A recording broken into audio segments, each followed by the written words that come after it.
So last night, the big dog and I were talking, Yeah, we were. and I spoke an idea that has gulp begun to take shape. Oh dear. Oh, God, we're actually going to do it Super Bowl Sunday. So much so that I voiced it to my wife. And The la- evil grin that crossed her face. The ladies take over Super Bowl Sunday. And at this point in time, why not? all 5 of them. All hail the cute queen. And there may be more. Let's go. I can't do it. We'll do it live. Do it live. I'll write it and we'll do it live. Mister, will you please wake up? Wake up, wake up, wake up, wake up.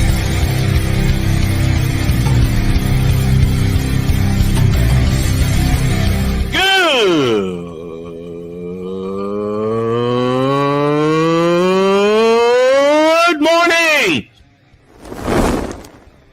Snowman here to all you Brock Purdy and San Francisco 49er haters. Shut up! I gotta thank you, Shane. I mean, whatever happened to the games where breaking 100 points was, I don't know, unusual?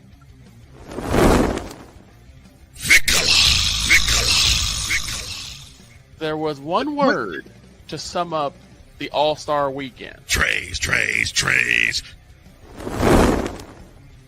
Cause we take this job so serious. Splash Brothers, yes. Ray Allen, replace him with Steve Kerr. Reggie Miller, yeah.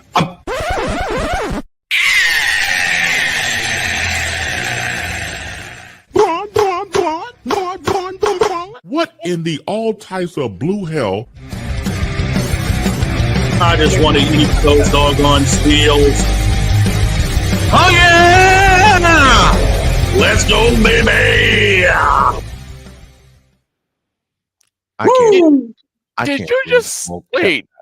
Did you just say you want to eat a seal? Yeet! No. I'm watching Oh. Jey Uso. Yeet! Okay, I'm like, wait, you want to eat a Wait. Yeet. Yeets.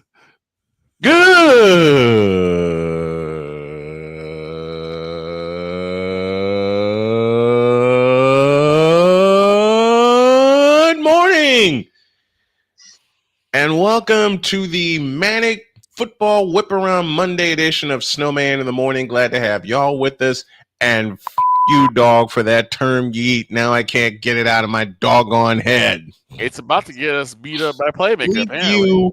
Bleep you, and bleep a whole lot of you. 10:06, 6 minutes after the hour as we get started here on this Manic Monday edition of Snowman in the Morning. And yes, old Snowman spoke out an idea. Gulp. Yeah. I'm sitting here yesterday after Tampa Bay won their game, and I'm relaxing. I'm doggone near asleep. Let's just be totally real. I mean, I was that way after the Colts game. Yeah. And then my brain woke up. And my brain, which is crazy enough as it is, spoke the following sentence, question, I beg your pardon, spoke the following question aloud. Quote, what if we had the girls host a Super Bowl special this year? Yep. Close quote. And I called Shane immediately. Yep. I called Shane immediately after I spoke it because I saw it in my head. I saw it. I spoke it to Shane, and he sees the idea. Then I called Victor, and Victor's next sentence to me was, you know what? I can totally see it happening. I can see it happening. I also see couches in our future. So And then I mentioned it to two very special ladies in my life. One being Allison Moran. She's all for it. You know the second one. Jody. Mm-hmm. See, even Winnie's getting in on the idea. There you go, Winnie. Which now leads to the point it's more than likely going to happen. Yeah, and I mentioned it to Jody, and I said, I mentioned the idea to her, and she says, well, we're not like football nerds like you guys. I said, that's the beauty of it. That's the idea. You don't have to talk about what we talk about when it comes to football. Right. You all can bring your perspective. Exactly. And then a wicked smile crossed her face. Yes. There you go. See? There it is. I'm going to just say this. The fact that there's a possibility that you have the Doctor. Yep. The legendary Dr. K. Mm-hmm. Mike Drop Moran. Correct. Possibly Deb Wickus. Oh, dear God. Yes. And then, of course, you have the cute queen. Mm-hmm. Who's going to walk in with 2 couches under her arms like, okay, who gets the Three. first one? Three. And then you add to it mine, who thinks Patrick Mahomes is the insurance guy.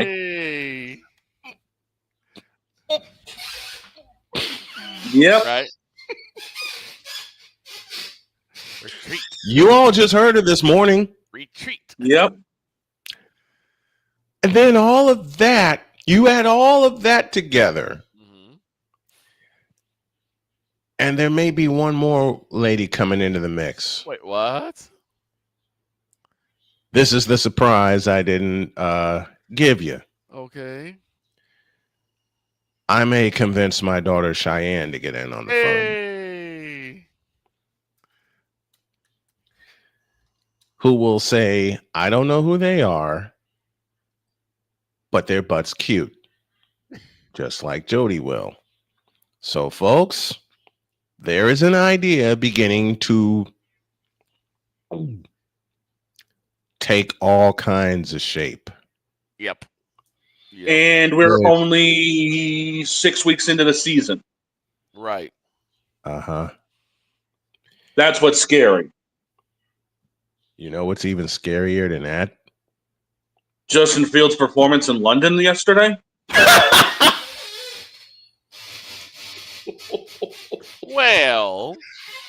Well, someone's here to help us break it all down, and he's got a 3.5-foot smile on his face thanks to the beatdown in Baltimore.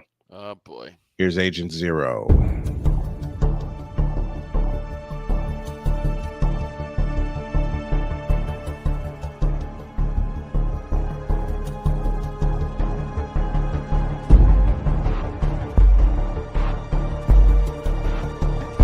Now, forgive me not knowing the brother. You got your mic black. I don't know who the hell you are. It's like you're in the broadcasting witness protection program.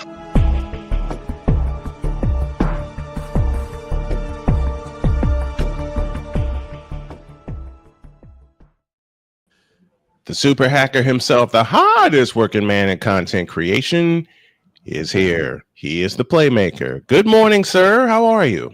I'm good. And first of all, I am not happy about that performance yesterday. But you were wearing a 2-foot smile on your face when you You gotta realize I have Monday morning Raw on right now. Yes. Likewise, like seriously, likewise. I do not. So that's how we there you go. At Playmaker, that's how we started the show, because when we all came in studio, I heard it. And I asked Dog, what's he watching? And then he told me Monday Night Raw is in Australia. In Perth, yep. In Perth, and not Perth Amboy, as we heard in popular Bugs Bunny cartoons, but Perth, Australia. Right. How are you doing this morning, sir? I'm good. I am good. Good. Good. So Very good. I am not happy about that performance in Baltimore. Why not? Okay. I got a little bit of news that just came across my desk, and it's quite heartbreaking. You want me?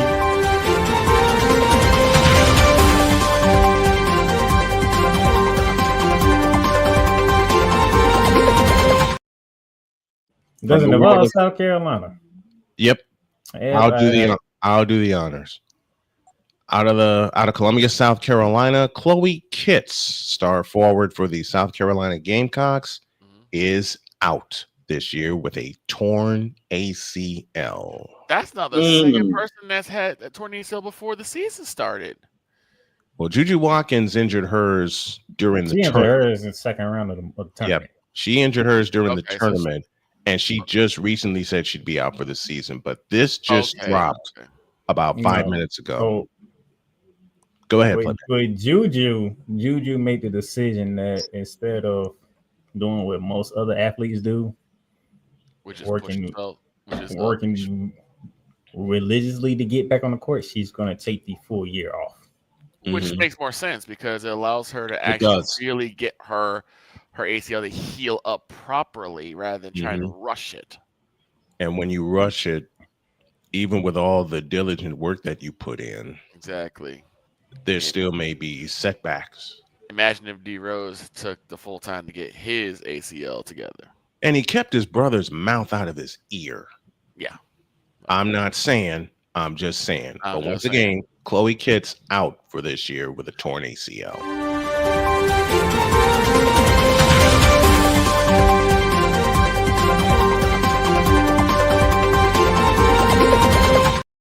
So what I missed last week?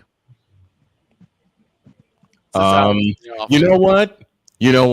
I'm glad you said that, Victor, because Playmaker is going to get a kick out of Victor raging.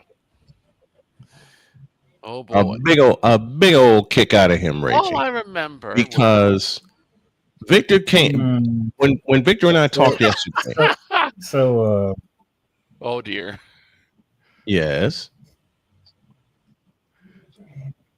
So, okay, Napoleon says, where do the VTubers fit into your equation for your crazy Super Bowl Sunday plan? Well, Napoleon, I answer it this way.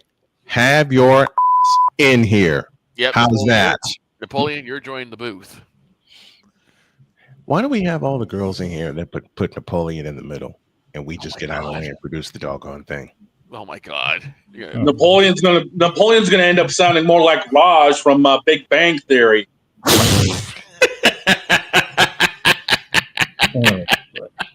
Yes, Playmaker. Yes, Playmaker. The floor is yours. So, you mean tell me that a guy can put out a challenge to his former team and he actually successfully does the challenge against his former team? Oh, Rico Dowdle saying 200 against the Cowboys, and then getting 200 against the Cowboys. I'm trying to find something. You know what? Let me do this. See, and now the kicking begins. I knew it was going to happen. I'm just saying, man, your defense is just, I don't know. We know the defense is trash. We know. They weren't like that the past couple of weeks. You actually showed up. I'm like, now guys want to have a defense. Then all of a sudden you go to Carolina and you get punched. Rico Dowdle looked like Marshall Falk. No, Rico Dowdle looked like the guy who said y'all should have resigned me. Well, I wanted him resigned. These guys will tell you. And it wasn't just Rico Dowdle either. Look, it was also Tony Pollard. Look, I said at the end of the last season, I said, I think Rico Dowdle should take over running back duties for the Cowboys going forward. Yep, he did. He said that at the end of the season last year. Why don't we take no? Gerald. Look, Gerald's being Gerald. In fairness to Gerald, he did bring in Javonte Williams, who is doing a serviceable job. Okay? He is, but I mean, wouldn't it be better if Javonte? Yes, wouldn't it be better if Javonte Williams be that backup for Rico Dowdle? No, man, you know this. Sometimes you got to get kicked in the face for you to wake up and realize who you really are. We've been kicked in the face at least 4 times already. We still. I was talking about Rico Dowdle. I wasn't talking about the Cowboys. Oh, I'm like, we've already been kicked in the face. So Rico got kicked in the face by the Cowboys, and he realized who he was. He went to Carolina, and he is taking over. I don't know if Chuba Hubbard gonna get his job back, to be honest. Probably Look, not. Chuba Hubbard is out of there. Okay, that's just. I mean, that's it's hard to just say, my but thought. yeah, I agree. Like, I think he's done. I think Chuba Hubbard. I do have a question though, even though I know Mhm. Victor can't answer it. But I do have this question. Listen to Rex Ryan and get it. Dog, is it crazy? You got Get Up and Monday Night Raw at the same time. That's like the strangest thing ever. And then you're I know, right? And you're It's like the strangest thing ever. yeah, it is. And then y'all are here hanging out with us, so we can bring it all to you. Mm-hmm. What's your Playmaker has a question for Victor? What's the question? 4th and 3.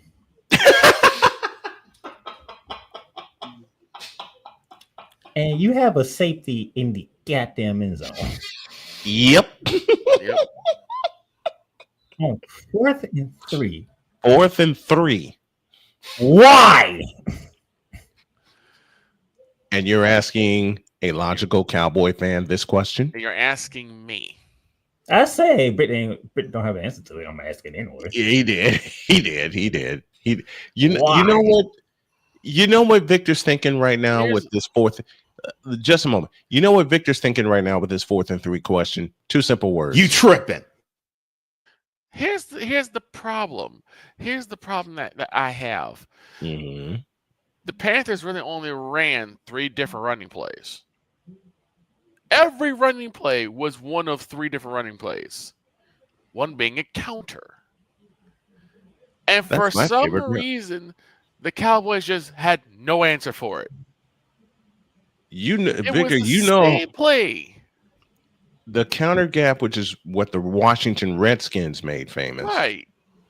You know how much I love the counter gap, counter tray, whatever y'all want to call the play. I learned it as when I played, I learned it as counter gap. Yeah. I learned it as counter gap. There's also a misdirection where Bryce Young would go left, but he'd hand the ball off to Rico Dowdle and he'd go up the middle. Yep. For some reason, this mystified the Cowboys because they had no answers for it. They would run right by Rico Dowdle. Oh, speaking of Bryce Young, that man got to enjoy his first ever 3-touchdown passing game in the NFL. Yes, he did. Yes, he did. Yes, he did. One of them, Rico Dowdle. Wide open. I mean, you couldn't get you couldn't get more open than that. But I will say, I would say you couldn't get more open than that. And then Tez Johnson said, "Hold my beer." The only saving grace right now with the Cowboys is Dak Prescott. Him and George Pickens. Because George Pickens has basically trying to make a name for himself to be wide receiver 1, even though I still think did Pickens get 200 yesterday? It got close. I think it got close.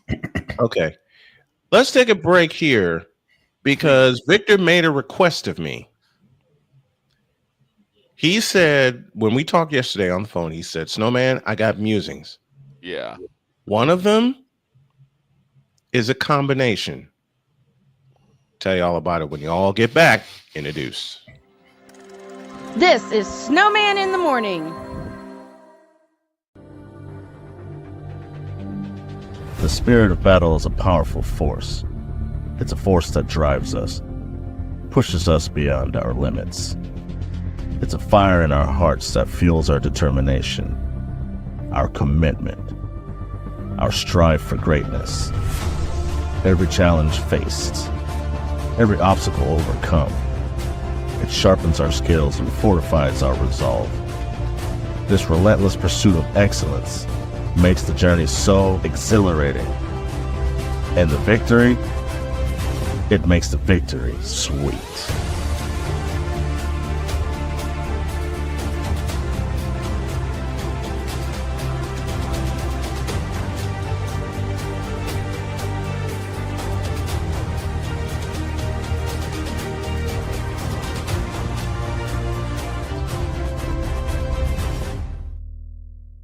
Race car drivers change lanes very fast, but with no outside mirrors. How come they don't crash? Introducing Angel View, the new wide-angle mirror that reduces blind spots. Angel View simply snaps over your car's rear view mirror, giving you a 160-degree view behind you.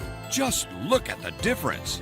Look, ordinary rear view mirrors are small and flat, but Angel View has a huge mirror with curved glass. This convex shape allows you to see both blind spots with one glance. And with our Pro Edition special coating, it's anti-glare at night. Get your Angel View now for just $19.99. But wait, Angel View may be discontinued. Due to rising costs, Angel View is stopping manufacturing effective immediately. Once the current inventory is gone, it's gone forever. Order now. Call 1-800-495-0761. That's 1-800-495-0761. Or visit getangelview.com. Order now. Drew Willingham. In this case, yeah, you put the blame on Kyle Shanahan for apparently not preparing the team enough for the overtime rules, supposedly. Cole Johnson. Peyton was considered the winner, and he was the darling of all darlings for Gerald. With a special appearance by Tyrone Alizé McDummy. Ain't nobody calling me. Text delete, delete, delete, delete, delete, delete. Join these two football enthusiasts as they give you Total Football Talk. Live every Monday at 4 p.m. Eastern, 3 p.m. Central on the Sertoba Media and the Comey Media YouTube channels.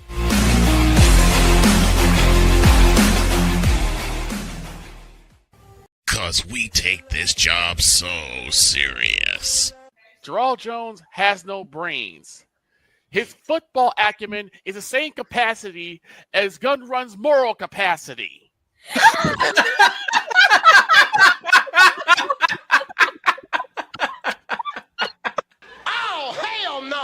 What in the all types of blue hell? This is Snowman in the Morning.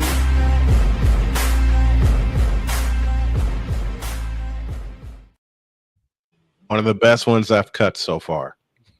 One of the best ones I've cut so far. Huh? Where'd the dog go? Well, you know he's had technical difficulties. Oh, boy. And I'm probably guessing that he had to take a phone call. So he'll be back. But Victor made a request of me. In fact, he made 2 requests of me. And Playmaker, I apologize in advance. Here's one of them. Ladies and gentlemen, these are the random musings of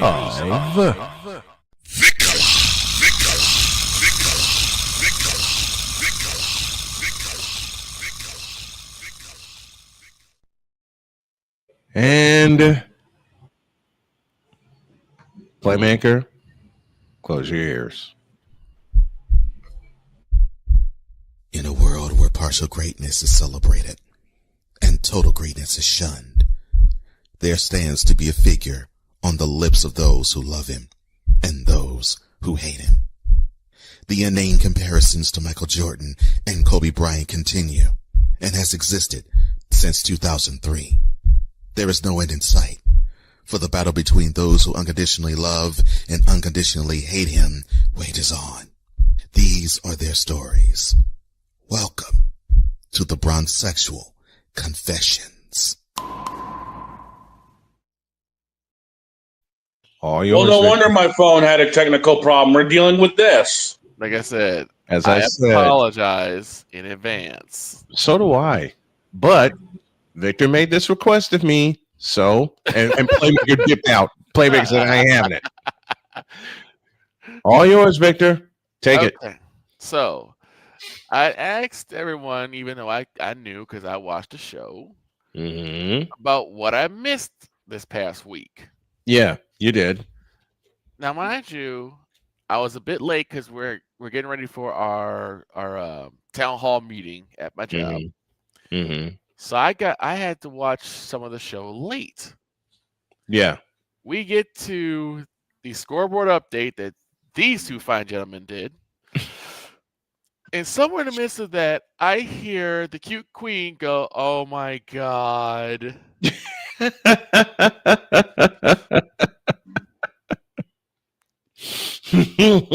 I'm like, what is the matter? And she's like, I'm face palming so hard right now. And again, I'm not understanding what the problem is. Right.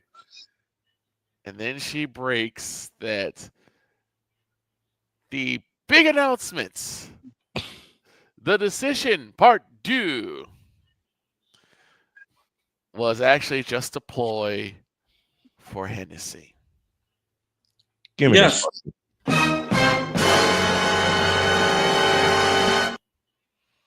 All it was a ploy for Hennessy. And I'm just sitting here like, wow. And then everyone just quit. Everybody quit. We walked off. We were done. Now the reason why I have musings about this is because, one, there are transsexuals in my office. I'm sorry. And at least 3 of them brought bottles of Henny in celebration of LeBron working with Hennessy.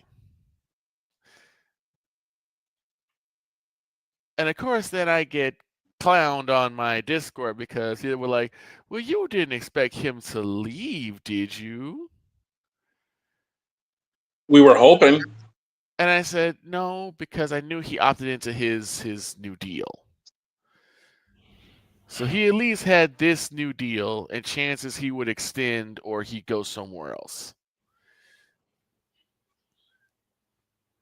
And then, on top of that, we had people in the corner with purple and gold tassels on celebrating, saying the Kang is staying on.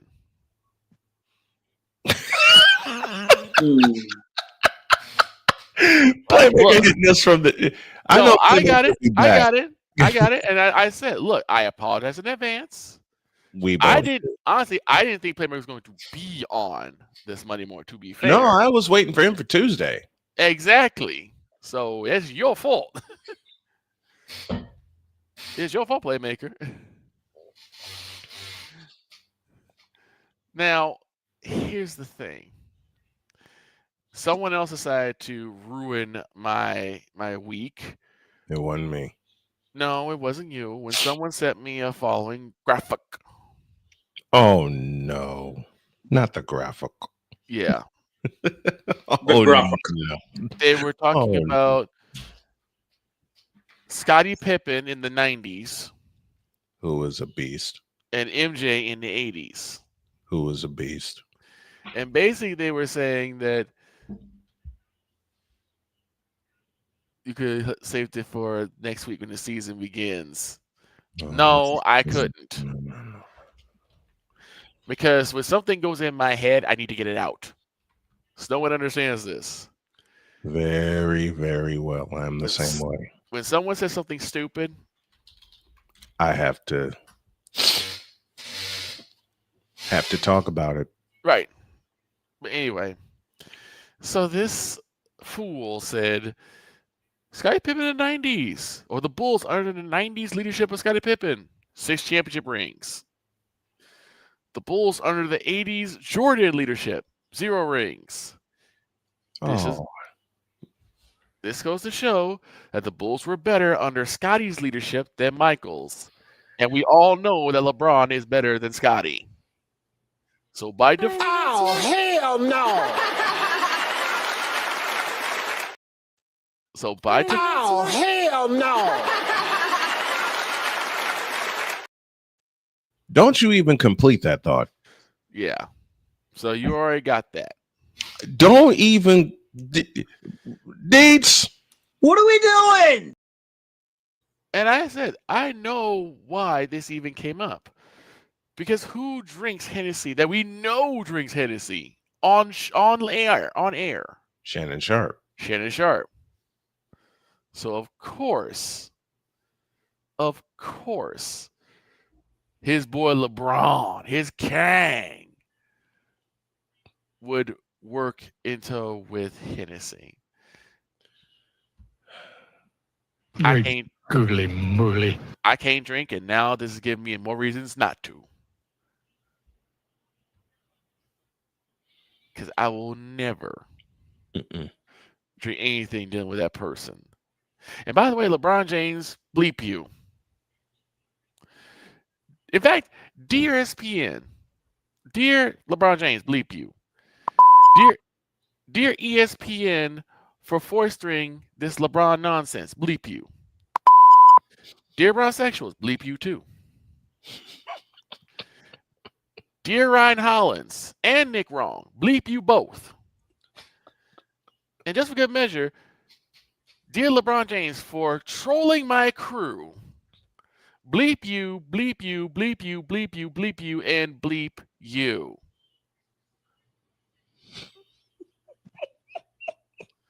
Oh my goodness. Finish it. Oh my goodness. Now get out my face, you thirsty bleeps. In a world where logic and sense flies completely out the window, while purple and yellow glasses are donned. Hold on. Oh no. Why? False start? Because yes, LeBron, it is you. It has always been you. It always will be you forever and ever. Amen. Now give me this dog on camera. Uh-oh. Oh no. Dear Bronsexuals, you. Here we go. Dear Facebook for allowing Bronsexuals to ruin your platform and ruin our fandom. You. Dear ESPN for shoving LeBron down our throats and up our asses for 23 years. You, you, you, you, you, you, you, and you. Now get out of my face, you thirsty bitches. In a world where logic and sense flies completely out the window, while purple and yellow glasses are donned, rises a figure who encourages ridiculous, undying loyalty. Good Lord, I'm about to throw up. This has been yet another installment of The Bronsexual Confessions. And Damien, That's I just was one. told to wait. That's just why- one. Yeah, that's why I have Meanwhile, while all that was going down, I'm sure Playmaker and I saw the same Yeah, thing. me and Shane on the same page. Raw ended very shockingly. Wow. Yes, it did. Damn. Yes, it did. How? Let's just say division is no longer division. What? Yeah, The Bronze and Paul have left Seth. Heavyweight champion in half. Oh, Braun Breaker. Well, they've been teasing that for a bit. Well, it just happened. Yeah, they've been teasing that for a bit because when Seth supposedly got hurt, they were already ready to get behind the Braun Breaker train. Which Well, Braun Breaker just broke Seth Rollins. Ooh. Yeah, he split him in half. I mean, He made him look like a folding chair, and then the Auszilla tsunami'd him through the ring. Wait, what is his speed now? It wasn't like 25 to 35. No, it's like 25. I'm trying to remember exactly what his speed was because he's supposed to like take off in a run. He's supposed to be like faster than most cars. 23 mile an hour. 23 miles an hour. That's what I thought. I was gonna say 25. There's that number 23 again. And Victor, you wrong on 2 occasions. What now? When is the last time you saw me hop on Tuesday? Wasn't it like a couple weeks 2 ago? weeks ago? No, Yeah. it wasn't. It was a Monday. Well, again, you weren't even. I've been you weren't popping even up here- on Mondays. You weren't even here last week. That's because At all. I was preparing for a show. Exactly. A big show, I thought you. a I thought big you were prepared. behind show at that. I thought you were prepared for a show this week. See, you weren't paying attention. That's because Victor, you don't follow me on social media. That's why. Because I you did, don't. you would know that I put a post out there yesterday, Now, early yesterday, that I'm not doing a show today because we preparing for the new season. Well, next week. okay. Okay. Was it on Facebook? Facebook, YouTube. I will. I'll have to I'll have to separate these two. But the second half of Random Musings features Gerald and the Cowboys. Why you do this to yourself every week? A come to Jesus What do you meeting. mean? You have a random news about the Cowboys every week. Why you do this to yourself? Because he's a Cowboys fan. What do you mean? I do it myself. Do you think I write the schedules for this? A come to Jesus meeting. It's your segment. At Deuce. It's not. This is Snowman in the Morning. Here's an important message from the Diabetes Solution Center. Do you like pricking your fingers to test your blood sugar levels? No one does, but it's important to maintain your health. And now, by wearing a small remote device called a continuous glucose monitor, or CGM, you don't need to prick your fingers anymore. It's easy to use and helps you make more accurate diabetes treatment decisions. If you are testing your blood sugar 3 or more times daily, injecting insulin, or using an insulin pump, call the Diabetes Solution Center right now. And if you have Medicare or most major insurance coverage, you may be able to get a new CGM at little to no out-of-pocket cost. Shipping is free, and we'll even bill your insurance company for you. If you are testing your blood sugar 3 or more times daily, injecting insulin, or using an insulin pump, call the Diabetes Solution Center right now to learn how to end the painful finger sticks and get your own continuous glucose monitor, or CGM, at little to no out-of-pocket cost. Are you waking up in the morning with a sore jaw, headaches, maybe even ringing in your ears, all because you're grinding and clenching your teeth at night? That's exactly what was going on with me. That's when I found this, the Bucs Night Guard. Now the Bucs Night Guard redirects the bite force away from the back teeth, reducing jaw pain while still protecting the teeth. This unique design is what makes Bucs Night Guard different from all other traditional grind guards. Go to BruxNightGuard.com and order yours today. SeatGeek is the ticketing app for fans like Boomstick Lady. No free throw is safe from the roar of her sticks. SeatGeek helps her find a seat in the direct eye line of the shooter so she can sit where her boomsticks make the biggest boom. Everybody okay? SeatGeek handles the tickets to sports, concerts, and more, so fans can fan. Hey everyone, I'm joined by my old friend, Mr. Ellis Williams, AKA Mr. Biggs. You called me and you told me, you said, man, I got Car Shield and it worked. What made you get it? I have this old SUV and I know the manufacturer warranty is about to run out. I didn't want to get stuck with expensive car repairs. Right. So I gave Car Shield a call. Coverage was very affordable and there was no long-term contract. A few months after that, transmission went on my car. I took it to my mechanic, they called Car Shield and saved my family and I $2,400. Car Shield is America's #1 auto protection company. Their administrators have paid out over $1 billion in claims and cover most vehicles from 5,000 to 150,000 miles. You'll receive 24/7 roadside assistance, courtesy towing, rental reimbursement at no additional charge. Give Car Shield a call today before it's too late. Remember, Car Shield cars go farther. Protect yourself now against expensive auto repair bills. Call 800-513-9263. Cause we take this job so serious. And Father O'Shaughnessy need to go to hell. That's what he needs.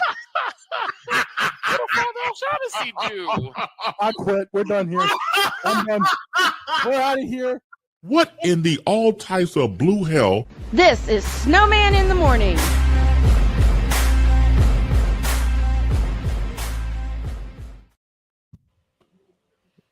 Playmaker, F you for coming up with that and making us laugh uncontrollably. See, I kind of get what Playmaker's doing now.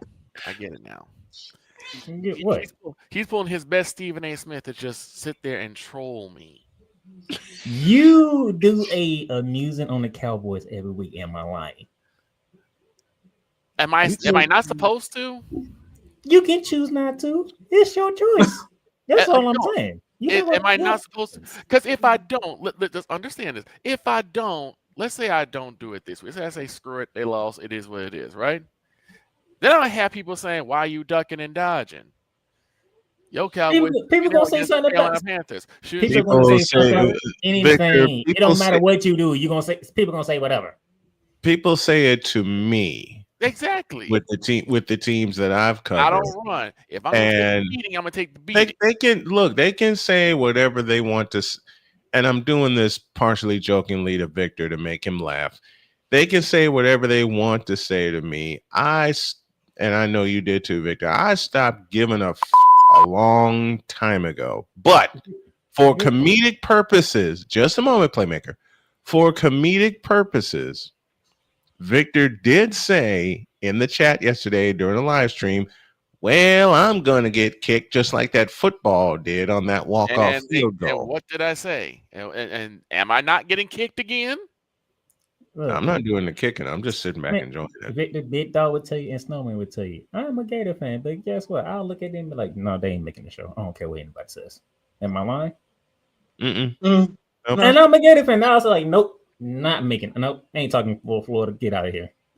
I can talk about other things. But see, here's okay, Shane. You're gonna hate me for picking on you, but you're gonna love me for picking on you at the same time.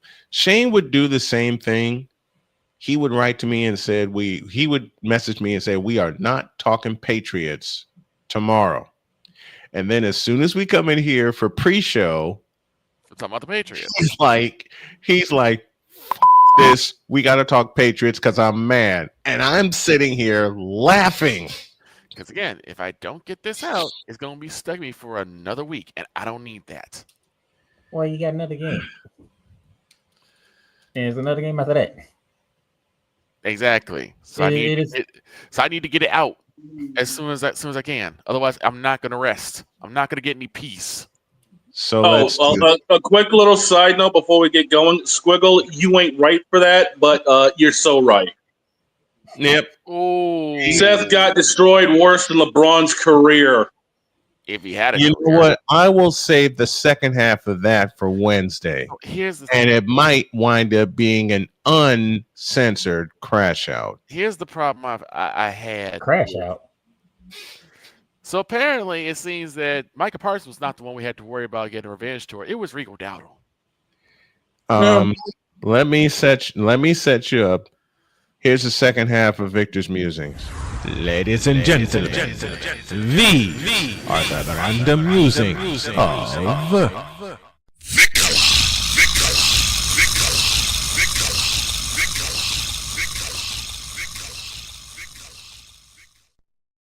I was told to wait. I did that in one, and you know what? When I made that element, I did that in one Oh, take. if Victor, it's all yours. if you was told to wait, then why did you do the first one?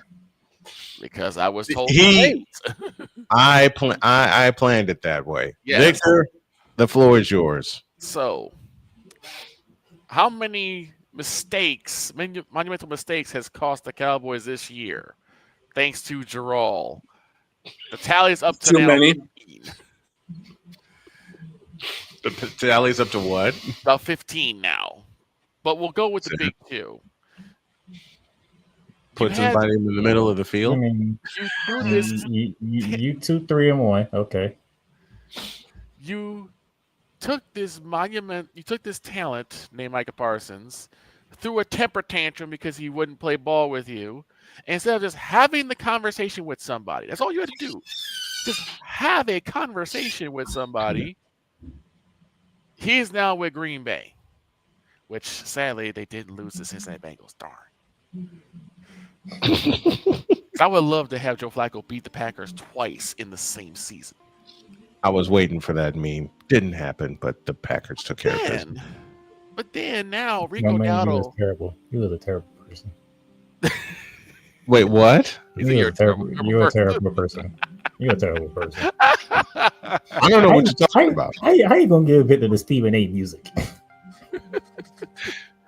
Because it works. But then, now Rico Dowdle is making his renaissance in Carolina. Of all teams. Yes, of all The Carolina teams. Panthers. Carolina. I mean, they're not the worst team in the NFL, so there's that. This is true. They're one of the worst.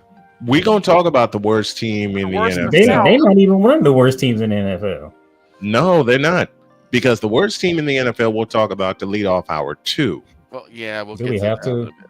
Do we have to? Do we have to talk about the Jets, really?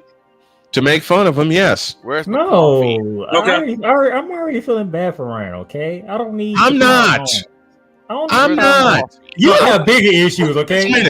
Just a minute. I feel bad for Ryan. I don't feel bad for the Jets. I can split that. Victor, go on. You have big issues. But again, it's the abject idiocy of not only the fact that you brought in Ryan Schottenheimer, which I'm trying to give him the benefit of the doubt, right? I'm trying to give the benefit of the doubt because he has some semblance of some sort of smart. The man some time. The man. And that's what I'm doing. I'm giving him time. I'm giving him time. And Ryan McCarthy is leaving. Now, Matt, stupid fools, on the other hand, I don't know. There we go. Now let's get to him. Because Cowboys fans, and more so Jarrell, you have risked more just destroyed. Just a moment. Hold off on that one. I know where you're going. There's no man in a minute. I know where you're going. I caught him off guard. I caught him off guard.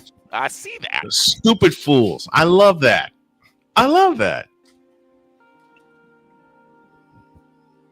Go on, Victor. Dear Cowboys, you got rid of Pennywise. That's wonderful.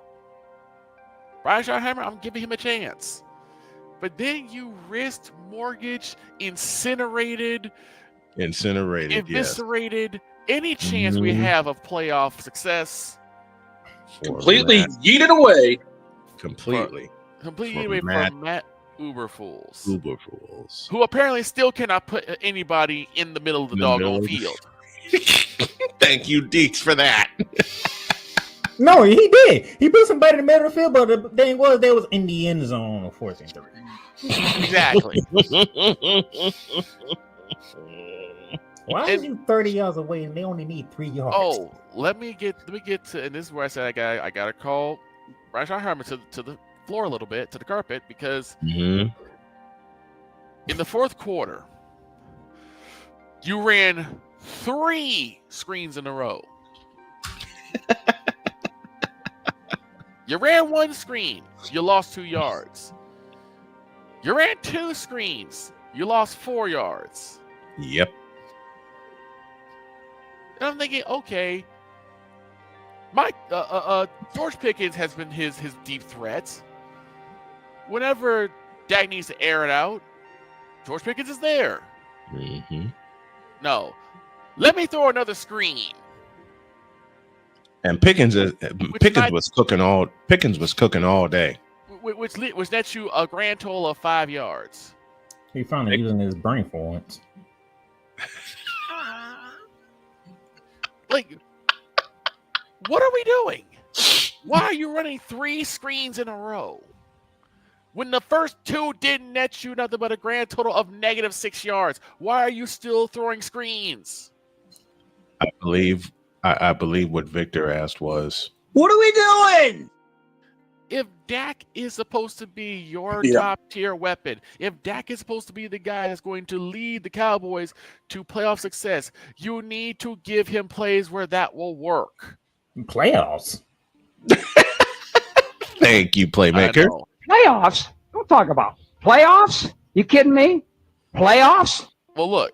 I mean, how many times and playmaker, you and Cole, you've dealt with this for quite some time. How many times have you guys dealt with Morocco Republic saying we're going to Super Bowl every year? Man, as soon as the calendar hit June. Exactly. Yes. Yes. As soon as the calendar hit June. Okay. So, if Dak is supposed to be that guy, he has to throw past the sticks. I watched the Michael Irvin crash out over a podcast where he explained about how he never caught passes that were in front of the sticks. He always went past the sticks. Why is that not used now?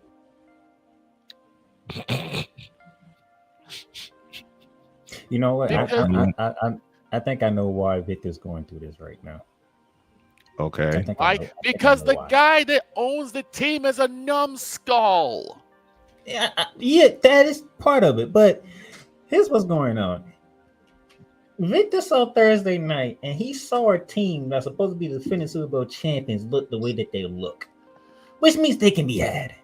Well, and then you get to Sunday, and then the Cowboys did what they did. Well, look, I said it that day, the Friday.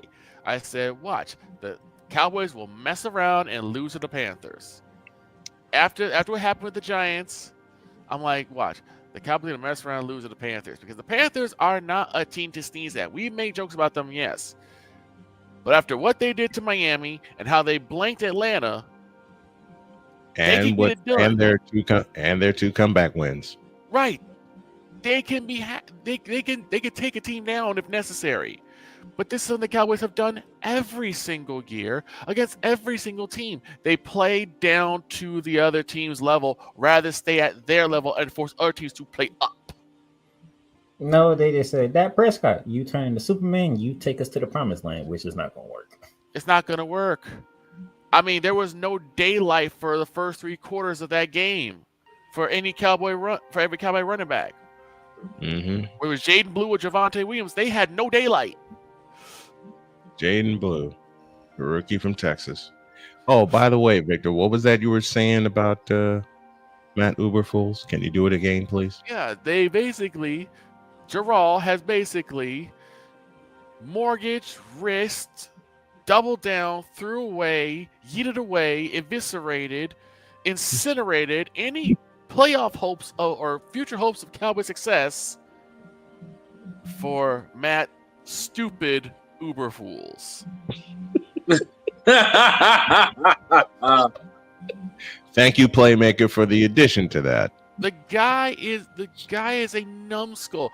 He's already gotten rid of 2 future prospects, 3 if you count Tony Pollard, to other teams who are starting to have comeback years because he can't satiate his own ego. And the reason why this is so bad is because for some reason everyone thinks that the Cowboys are just better than every team because every other team is worse. We can do stupid stuff and still be successful because every team is worse than us. That's why you can throw 3 screens in a row. And as far as the Eagles go, and I hate saying this, because I like what I'm seeing from the Eagles. The Eagles played around with their food too much. The problem is the Eagles are getting cocky. The Eagles are starting to look like a team in the same division. The Eagles are like Dallas Cowboys with the way they're playing. They don't step on the throat and keep pressure. Shout out to Cool McCain. They don't put pressure. They don't keep that foot on the throat like they're supposed to and apply pressure. Instead, they take their foot off the gas and let another team come back. I mean, my God, Cam Scatterboo looked amazing. Rookie. Scatterboo! And I'm gonna ask this: was Saquon Barkley injured? No. So then, where was he? In the words of somebody that owns this show, nowhere to be found. So are we putting Saquon Barkley on the milk carton, or is this again the return? No. We're not gonna put Saquon Barkley on that milk carton. We gonna look at the new offensive coordinator that they got because he don't know what the hell he doing. Well, that too. I have to say, are we seeing the return of Skinny Jeans Sirianni? No, what we're saying is Nick Sirianni, you need to get on that offensive coordinator, or you need to take over play calling because he ain't not working. He does not understand the mission at hand. No, he doesn't. Last 2 games he hasn't. It's just gotten ridiculous. And the reason why I jump on the Cowboys is, as I've said all the time, I expect some form of greatness from this team. I mean, Snowman was spoiled by the 80s 49ers. I was spoiled by the 90s Cowboys. He ain't spoiled now. Exactly. But then the thing is, you still have morons saying that, oh no, man, we can still go to Super Bowl next year. With what?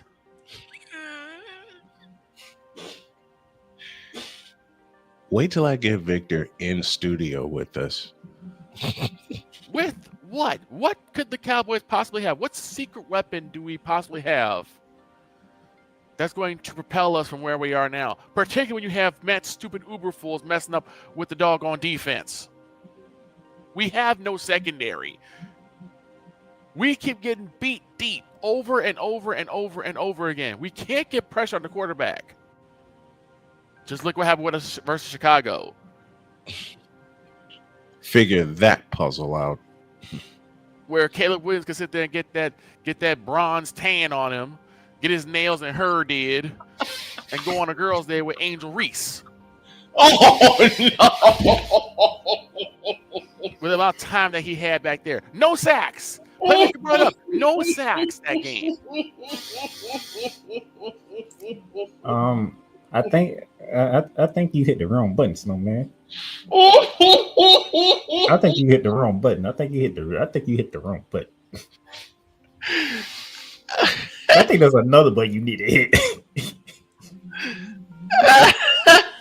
Wow. I think we need to go to halftime. Please, I'm done. Kill this doctor's office music because my butthole puckered up after hearing it. It did. I killed we it. need halftime. Victor, would you say that last part again, please? Please. I got to have it. I got to have it again. Oh, the fact that the Cowboys had Kilburn had so much time in the backfield that he could sit there, get a bronze tan his hair and nails did, and go on a girls' day with Angel Reese. And with that, we've hit halftime.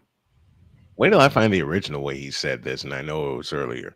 When we come back, we head to Indianapolis, Indiana. Finally, some good football. And Jacoby Brissett, what the hell was that? Back in a minute. This is Snowman in the Morning. Here's an important message from the Diabetes Solution Center. Do you like pricking your fingers to test your blood sugar level? Time. Oh, no. Damien says, we ain't slandering Angel Reese. Look, Angel Damien, Reese. just a minute. Damien, you ain't seen slander yet. Now we're back in a minute. This is Snowman in the Morning. Here's an important message from the Diabetes Solution Center. Do you like pricking your fingers to test your blood sugar levels? No one does, but it's important to maintain your health. And now, by wearing a small remote device called a continuous glucose monitor, or CGM, you don't need to prick your fingers anymore. It's easy to use and helps you make more accurate diabetes treatment decisions. If you are testing your blood sugar 3 or more times daily, injecting insulin, or using an insulin pump, call the Diabetes Solution Center right now. And if you have Medicare or most major insurance coverage, you may be able to get a new CGM at little to no out-of-pocket cost. Shipping is free, and we'll even bill your insurance company for you. If you are testing your blood sugar 3 or more times daily, injecting insulin, or using an insulin pump, call the Diabetes Solution Center right now to learn how to end the painful finger sticks and get your own continuous glucose monitor, or CGM, at little to no out-of-pocket cost. Are you waking up in the morning with a sore jaw, headaches, maybe even ringing in your ears, all because you're grinding and clenching your teeth at night? That's exactly what was going on with me. That's when I found this, the Bucs Night Guard. Now, the Bucs Night Guard redirects the bite force away from the back teeth, reducing jaw pain while still protecting the teeth. This unique design is what makes Bucs Night Guard different from all other traditional grind guards. Go to BruxNightGuard.com and order yours today. SeatGeek is the ticketing app for fans like Boomstick Lady. No free throw is safe from the roar of her sticks.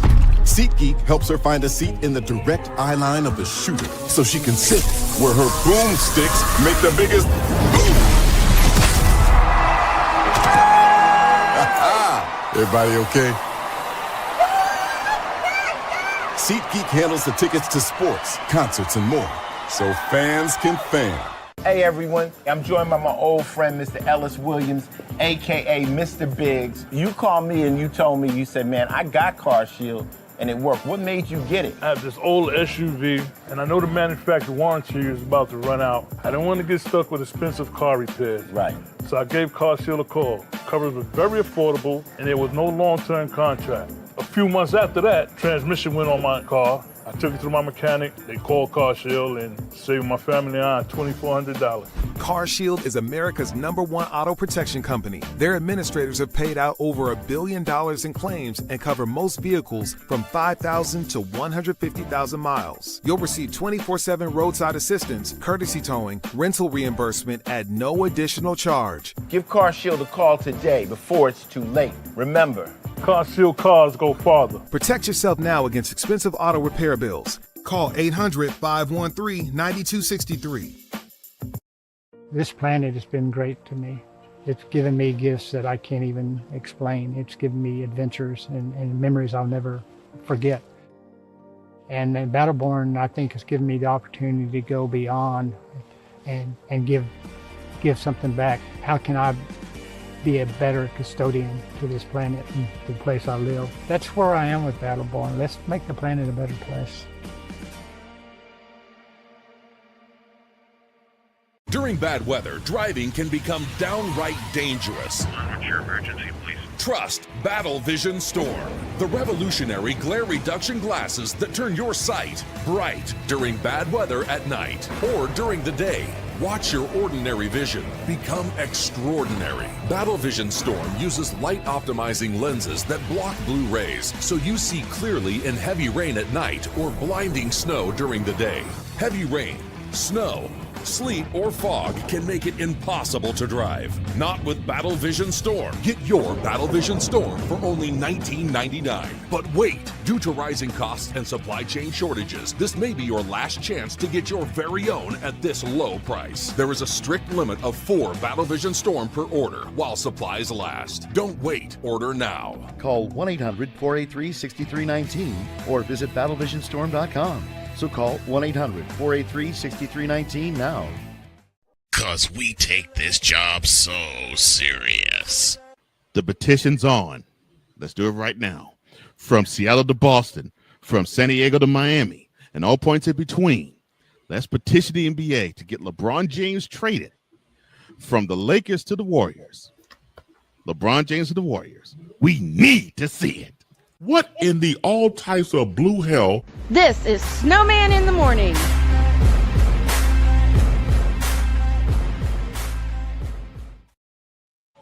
Okay, two problems. Number one, I couldn't help it. You just had to travel back in time to go grab that one. Well, actually, I cut it a month ago and I held it. You really? Second thing is we don't need to see it. No, we do not. We don't. Not only do we not need to see it, we don't want to see it. Go on, Playmaker. What's the second? And number two, you lied to the American people. You said a minute.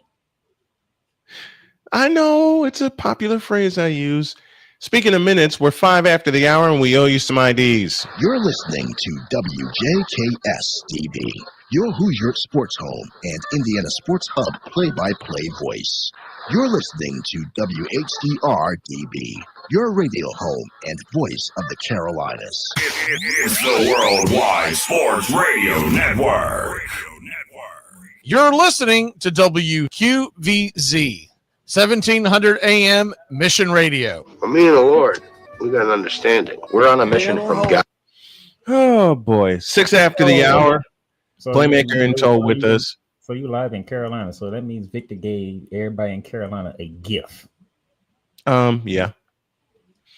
Are you good, Victor? Have you calmed down yet? No. I don't even hear Victor. I think Sorry. Victor. I muted myself because I was sitting here still screaming. Well, that answers that question. There's your answer. Here's what also angered me is I saw several times where they were showing Matt Uberfools on the sidelines, sitting there smiling, looking like Billy Napier's a smiling donkey. I can't use the other word, but y'all know where I got that from. I'll use it, and I'll use it because Cole used it. The smiling jackass.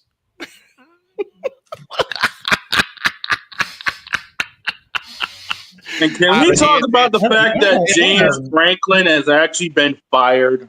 Yeah, I was gonna get to that, but somehow it's always something from my shows that make it the Snowman in the Morning. I pay attention. Yeah, like you said don't pay attention. Apparently, I do. Like you, and we love having you here. But dear James Franklin, you're fired. No, we need to play that again. Gladly. Dear James Franklin. You're fired. And for those of you who are like, oh, they're gonna regret this, they might, because he was a 10-win coach, but we can forgive the loss to Oregon because you never win those type of games. Right. We can forget that. We can forget that because we know about James Franklin in those type of games. He don't win those games. Mm-hmm. So you lost that loss they won't and I'll complete your thought for you. The loss they will not forgive occurred this past Saturday. Yeah, apparently so. Because you jumping ahead. I'm right in the spot where I need to be, being a Northwestern Wildcat fan. You took. I know that. That's why I know you jumping ahead. You came off that Oregon loss. You flew all the way to the Rose Bowl, which everybody in the Big Ten. Oh yeah, to the Rose Bowl. Everybody loves playing in the Rose Bowl. If you in the Big Ten, that's the goal. If you can't make the playoffs, well, at one point you couldn't make the playoffs. You wanted to be in the Rose Bowl. So, right. Everybody loves the Rose Bowl, and you lost to a team who never won a freaking game. True. They and not only did you lose to said team in the UCLA. Give me this. There's a song I need. There's a song I need to play in their honor. Not only did you lose to UCLA, you heard this for 60 minutes.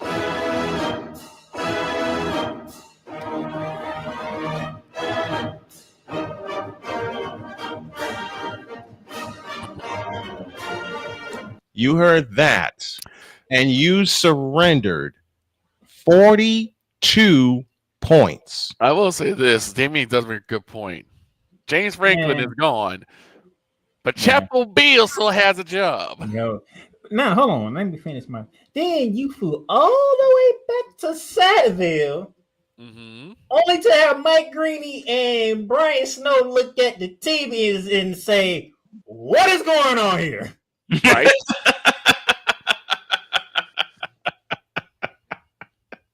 That's true. Now, here's the thing about the NU win. That's their third time in Happy Valley in their past 5 trips that they've won in Happy Valley. Right. 3 of the last 5 times Northwestern has flown to Happy Valley, they've won. They ain't Happy Valley. It's Satteville Valley. Yeah, I was say it's Unhappy Valley. It's there. You go. It's Satteville Valley. That's what that is. So James Franklin, even though you're a 10-win coach, but darn, matter of fact, you was a 24.5 point favorite when you went to the Rose Bowl. 20.5 point favorite when you played Northwestern and you lost. 20.5. So in the last 2 games, and yes, I'm playing the Northwestern fight song in the background. They were favored in 2 games by a grand total of 44.5 points. They lost to UCLA by 5, and they lost to Northwestern by 1. And then to add injury to insult, you lost your quarterback. You lost Drew Aller for the season. Yep. It just all tumbling down. And here now, Damien, here's my thing. What is up with everybody when it comes to Bill Belichick in North Carolina? Shane, help me out here. How many games has this man coached in college? None. How many games has they played this season? 7. So 7. So why is everybody all of a sudden want to get on Bill Belichick? Because it's Chapel Bill now. Exactly. They say they figure the 6 Super Bowl rings will mean enough because he's now head coaching the North Carolina Tar Heels, but apparently 6 Super Bowl rings don't mean jack. He said, not me. Even though Shane with my whole route, I had never said that Chapel Bill had to be a certain record this year. He said it, not me. No, but you did say it, but most people in UNC. That's the problem. The man just got there. Yeah, but most people in Chapel Bill said it too. It's time to build a program. You don't build a program in year 1. Well, they ain't gonna give it to him. Did Deion build Colorado in year 1? No. And people don't even want Deion there anymore anyway. Oh, he's saying. And I mean, Chapel Bill's already looking for an exit strategy. Listen, Deion is saying Deion gonna be in Colorado for. Listen, Deion gonna be in Colorado for the minute, not necessarily for the wins, but for the money. I need people to stop looking for the microwave success and focus on the Thanksgiving success because the building, from scratch success. That's the Instead of going to the microwave, worry about what's cooking in the oven.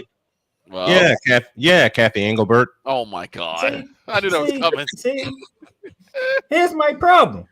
Yes, sir. I don't mind Penn State letting go James Franklin. Some people think it's a bad decision. I'm not going to fault you for that because, yes, he normally wins double-digit seasons. It is what it is. But guess what? When you win that many 10-win seasons, you have no championship to show for it, there's a problem.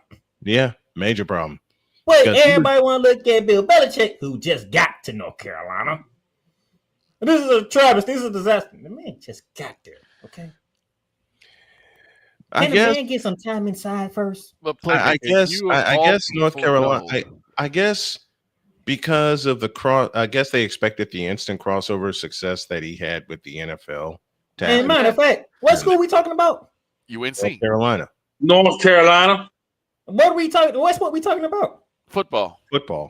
Them two don't go together. But here's the thing. Since 2015.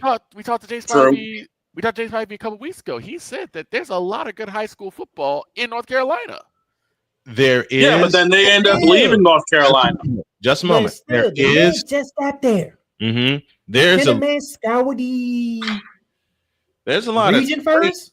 There's a lot of great high school players from the region that my family and I lived in, which is the Triangle, and a region I'm familiar with, which is the Triad, Greensboro, Winston-Salem. That area. There's some great high school football talent in North Carolina. And also, I can confirm that. And also, what I think most of us are forgetting is how exactly fickle fans are. They want instant gratification. They want titles now. You don't get titles now. They want. Well, I mean, you think about it. Bossman, hold up. You think about it. Bossman just brought up a location in Winston-Salem that's expecting things. Because look at the racetrack they have, Bowman Gray. Those people are rabid.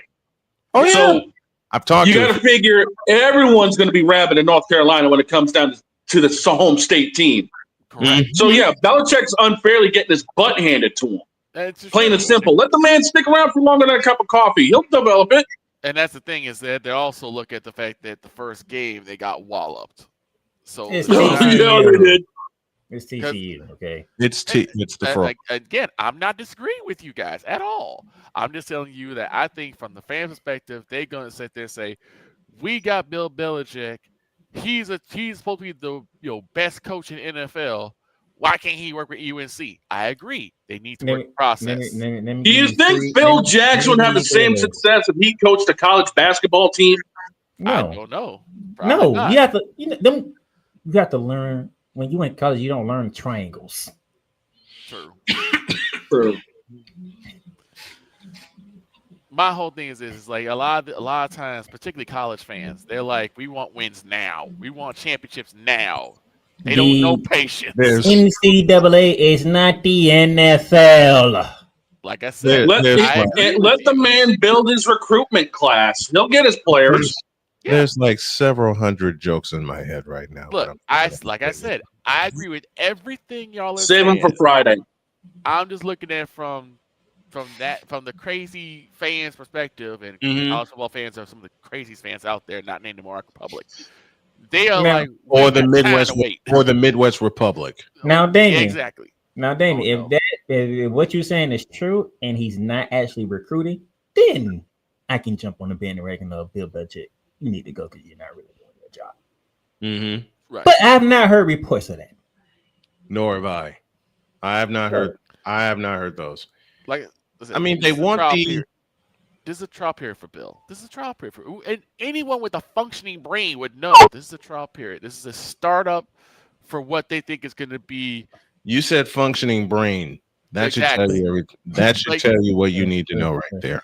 You said you said functioning brain. Yes. That should tell you what you need to know. Now, can I go back to the NFL? Go ahead. Because Snowman.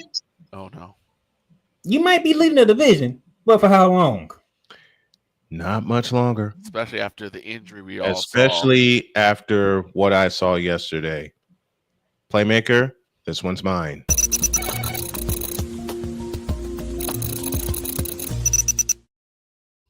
I was kind of expecting that. Come here. I think our season is cooked. With all the major injuries that we have already suffered, the last piece of the puzzle that was holding it together went down in Fred Warner. And I think Not only was it a fractured ankle, it was a dislocated ankle. Oh my God. So he's done for the year, which brings the fact that we extended Warner, Kittle, and Purdy to major contracts, and for this season, they're all out. So Kittle's not coming back. No, Well, Kittle is coming back. Kittle's coming back. At some point, Purdy is coming back. There's just a gauntlet ahead of us with only half a doggone team. And not to mention, Mac Jones is not healthy. Oh, Mac Jones has been beat Mac up. also hurt, yeah. Mac Jones has. You know what? I'm going to do something I know Damian won't have the nerve to do. I know a few other people won't have the nerve to do. And yes, Damian, I am picking at you mercilessly. But I'm throwing Mac Jones, and I am one of the ones who threw Mac Jones under the bus. I am now lifting him from under the bus because of the guts that he has shown in being the 49ers backup quarterback. Yeah. Back-to-back games with 300 yards, though 2 costly interceptions, though they missed 4 opportunities in the red zone that were field goals instead of touchdowns. I've outlined that many, many times before. But I got a bunch of applause for these 49ers and the way they battled yesterday against a superior team in Tampa Bay and the possible MVP in Baker Mayfield. And yes, Dietz, I thought you were completely bleeping crazy when you mentioned it to me. Then I watched it in full. Forget the game against the Eagles. That was an aberration. If you think about it honestly, Tampa Bay should have beaten the Eagles. When Tampa Bay held Philadelphia, when Tampa Bay held Philadelphia without a passing yard in a full half, the second half of that game, and Tampa Bay was on their way to come back and winning it, they just ran out of time. Unfortunately, with all the injuries that have piled up, now, yeah, we're going to get some pieces back on offense. It just depends on the matter of when. I don't want to say this out loud, but the deck is stacked against us. Big time. We lost Kittle and Purdy after week 1. Jake the Snake Tonjes rode to the rescue in week 1. The defense rode to the rescue in week 5. Doggone near snatched that in week 6, but then Baker Mayfield said, hold my beer and my whiskey, and connected with Tez Johnson for a 46-yard dagger. What? Tampa Bay is no slouch. I said that at the top of the year. I hold true to that. Now, we've made jokes on this program that Tampa may win the AFC South by default, but Tampa Bay is a damn good ball club. I'll take the loss yesterday. And Jackson and the Jaguars, too. Look, we got socked in the mouth and kicked in the by the Jaguars, especially when Devin Lloyd read the room and picked Brock Purdy up twice. Damian, you're a liar. No, he wasn't against Mac Jones. He actually wanted Mac Jones to take the starting job. I still don't think he's going to have. That's not going to be the case. But this is what this is about yesterday. And people, my wife and I talked about it yesterday. She says, "Man, the 49ers lost 30-19." I said, "Honey, it was a 1-possession game for the entire game." She said, "What?" I said, "Yeah, it was a 1-possession game the entire game. But when you throw 2 interceptions and they turn them both into touchdowns, you're going to have problems." And I'll ask this question. Who's to say that Mac Jones isn't happy being a backup? Exactly. Oh, at this point, Matt Jones needs to be the backup so he can get healthy because he needs to get look. This 49er team needs to. We're minus Bosa and we're minus Warner for the remainder of the year. When is our bye week? We don't get a bye week until week 14, and Good by that gracious. time, Yeah, you want to talk about the troll job? We've made jokes. We've made jokes on this program about which teams are getting trolled. You know, especially with the schedule of the bye week. Mm-hmm. San Francisco got trolled big time because we don't get a break until week 14. How much of a team are we going to have left is going to be my major problem. When did the Cowboys get a bye week? Sitting at, but I will say this. Yes, we lost yesterday. There were factors in why we lost, not only against Tampa, but against Jacksonville. Turnovers being the main reason. But sitting at 4-2, 3-0 in the division, even facing a gauntlet that we got coming up, I'll take it. Now all we got to do is get some pieces back. The big question being when. Oh, and to answer Damien's comment, Purdy's the starter, and that's that. And I've had many people ask me, you know, you don't know if Purdy's coming back. Very true. But at the same time, look at his injury. It's a turf toe. He's Want to earned learn that right. He's basically earned that right to be the starter. He earned that 2 or 3 years ago. Okay, week 10. And I will say this. Want to know about turf toe? Talk to Jason Kelsey. That's Snowman's take. What's yours?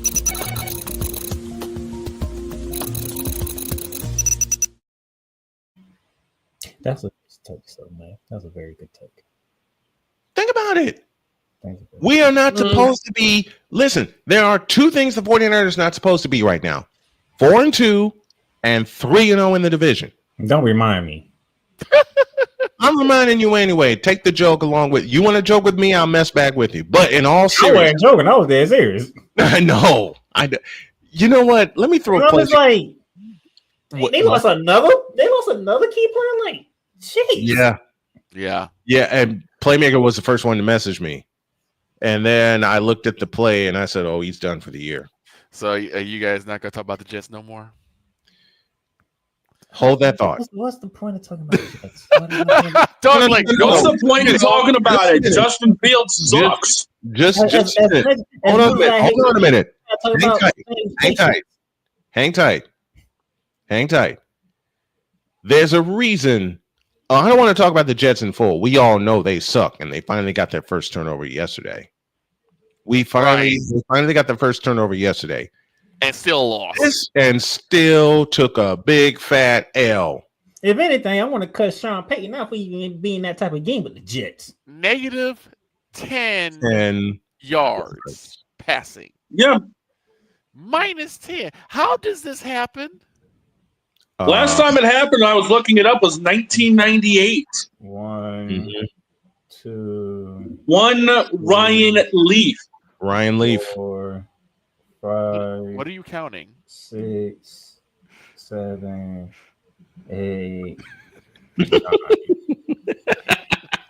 Because Justin Fields got decked to the ground 9 times by the Broncos. Let me say this. Dear New York, and this is where Ryan's going to throw every piece of coffee and beer at me that he can. But I've got to do this. But I've got to do this joke. Dear New York Jets, you have yeeted away any chance at repeating 2009 and 2010 for Justin Fields.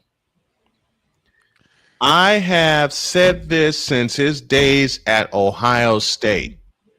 Justin Fields offers nothing. Matter of fact, doggone it. Now you got me. Now you got me started. Give me this.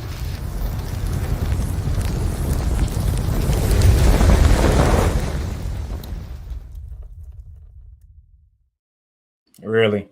Now I get to have fun. Really? You putting the Jets on the hot seat? Are you serious? I'm not putting the Jets on the hot seat. They're a permanent hot seat. I'm putting Justin Fields on the hot seat. That's even worse. No, it's not. Yes, it is. It's not worse. It's necessary.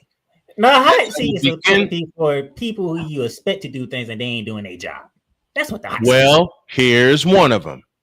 Because of all the expectations, because of all of the tempered, cautious expectations around the Jets of which I'm not a part, thank the Lord for that, I am putting Justin Fields on a permanent hot seat, just like the Jets are. And I will begin by saying this, and the fellas have said it before, and I began a segment like this.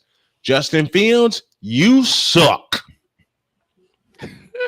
You hold on to the ball way too doggone long. He's not even running anymore. And you're Justin Fields. Give me this. I'll say this as plainly as I can. And I know Damian Hernandez, who's a big Justin Fields proponent, will not like my next sentence, but I will say it as plain as I need to say it. Justin Fields, you are too chicken shit to play quarterback. Oh my God. In the NFL.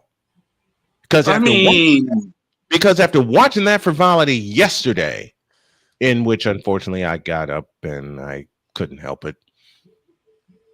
After watching that frivolity yesterday, when Sean Payton and the Broncos were handing you the game, you get put on your ass 9 times against the team. Bueller. Against a team that barely has a defense as we speak. You get sacked 9 times. And everybody was talking about your talent, so much so that the Chicago Bears, of all teams, yeeted away their future to move up in the draft to select you. You didn't do shit for them.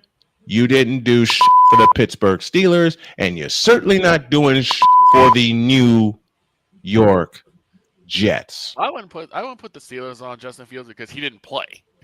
The only person that played was I put it on Justin Fields because he teamed up with Mr. Running. And of course, Damian is saying blame the offensive line, not Fields. Well, Listen, that's a I'll cut through that noise right now.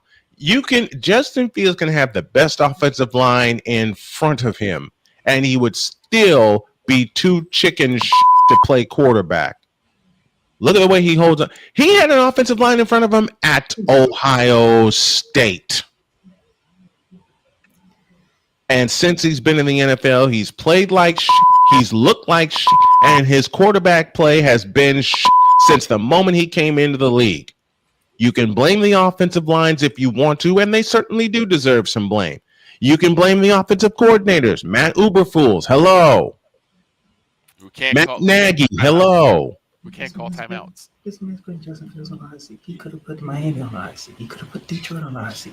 No, he put Justin Fields on the hot seat. Quiet.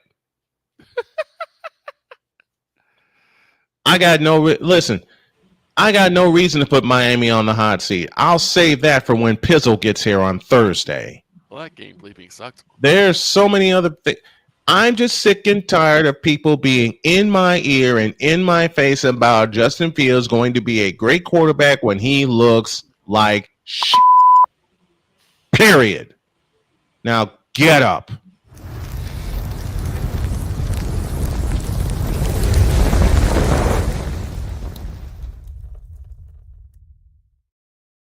This man was on the hot seat because of a minority of the people who talks about Justin Fields. This ain't a minority. Do you want a hot seat? Trust me. Do you want a hot seat, Playmaker? It sounds like you want a hot seat. Playmaker, you keep out of this. This ain't a minority. Well, Trust me. Again, I'm not. It's definitely a minority because nobody's looking for the Jets. Ain't nobody looking for Justin Fields. This is why I put Justin Fields himself on the hot seat. Ain't nobody looking for him either. He's irrelevant. Shut up. We got some business to do. Let's go down to North Carolina.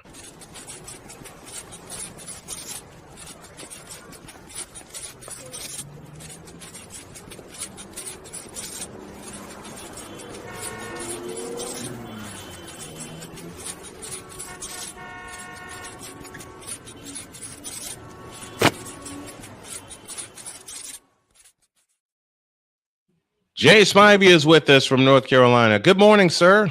Good morning, gentlemen. Good morning, Mr. Spivey. How you doing? I'm hanging in there.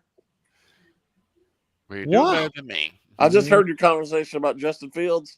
I got the answer for you. He sucks. See? And he looked like garbage yesterday. and his team was an embarrassment yesterday, and his coach did him no help by literally sitting on the clock at the end of the first half. Yep. Aaron Glenn should be called down for what he did yesterday. Aaron Glenn should be fired. That was awful. It was awful. Well, at least you're better than me, Jay, because I had to watch the nonsense that was on at noon. In Carolina. Yeah. Well, I don't normally root for the Panthers, but I rooted for them yesterday. I know you did. It goes. This is why I've been to say he's always getting kicked. It goes to what I said. It goes to what I said a long time ago. There are two things that every NFL fan has in common. One, they want to see their team win, and two, they want to see the Cowboys lose. It feels damn personal. I'm gonna be honest. A large part of it is the guy who has a birthday today. The guy sitting up there who apparently the man that turned 83, Jerry Jones. Gerald, yes, 83 years old. I knew there was a reason why they. Oh, he did do your favorite though. He didn't speak after the game. I knew they had this reason. Wait, I knew there was a reason they had like 3 fuel tanks of Jack Daniels back there. Fuel tanks, not bottles. Fuel tanks. Why gotta be fuel tanks? Wait a minute. Wait a minute. I was supposed to have that delivered not too long ago. Damn it. Yeah, they hijacked the Dogfather's supply. I'm sorry. Damn it. They went to Dogfathers. Jay, your thoughts on the Carolina game yesterday? Well, a lot of people seem to be surprised. I'm not. I mean, the Cowboys are like it's like a Jekyll and Hyde team every week. Mm-hmm. I mean, you play. I know they played in Charlotte, which is not that much of a home field advantage. No, it's not. But because I mean, the Cowboys fans they come everywhere. SoFi Stadium. But I mean, what did you say? And you, I mean, I raised some SoFi Stadium in that regard. Yesterday. Carolina they'll probably beat the tar out of Washington next week. And there's so many. Jay and I have talked about this before. Victor and I have talked about this before. Even with the Panthers that were playing the way that they played yesterday, there's still so many empty seats at Ericsson Stadium. Well, so many empty seats because they don't know. As I said, they don't know. What I understand. I know it looks bad, but I understand from a fan's point of view because until they prove that they care about winning and doing things the right way, I don't blame them. You know who else should there comes a point where there's a certain amount of fan apathy, and I don't blame them. I understand it. Now I'm gonna do Playmaker a favor. You know another team. Just a moment, Playmaker. You know who another team that should feel that way? The Miami Dolphins. Yes, I agree with that. I wholeheartedly agree with that. What Jay just said, that should make it even worse for the people in LA. You got two teams that are winning, and y'all still don't fill up. They don't care. They don't. They don't. No. And the clown down south doesn't need an Lone Star State. He doesn't care either. Other than the money that LA brings in, there was no reason to rush out to get an NFL team to LA. They did just fine in NFL without an LA team. And I want to mention this. When they built SoFi Stadium, it was not for the Chargers. No. It was for the Rams and it was for the Raiders. And I'm sorry. Period. The Chargers have no business playing in LA. They need to go back to San Diego. They need to. They should have never. Rams don't have no business playing in LA. Just like I know they got a brand new arena, but the Clippers should be playing in San Diego too. Absolutely. And don't get me started with that because you know my next two words. At least the Clippers got a home court advantage. No, they don't. Seattle in NBA. Oklahoma City should not be celebrating. That team should be the Seattle Supersonics. Well, I think we're about ready to see a team back in Seattle when they add two teams. That team won the championship in Oklahoma City. Okay. And I'm not buying it. That team. You don't have to buy it as long as far as I'm concerned, will be the Seattle Supersonics. No matter how you feel, you can't call me. I can. You cannot. Well, actually, I can't. Playfully, I can. When does either team in SoFi have a home field advantage? They never do. Never. Nope. I mean, as soon as we got done as soon as we got done with the Colts, the first thing I saw was 49er fans bought up 61% of the ticket. I'm like, Wait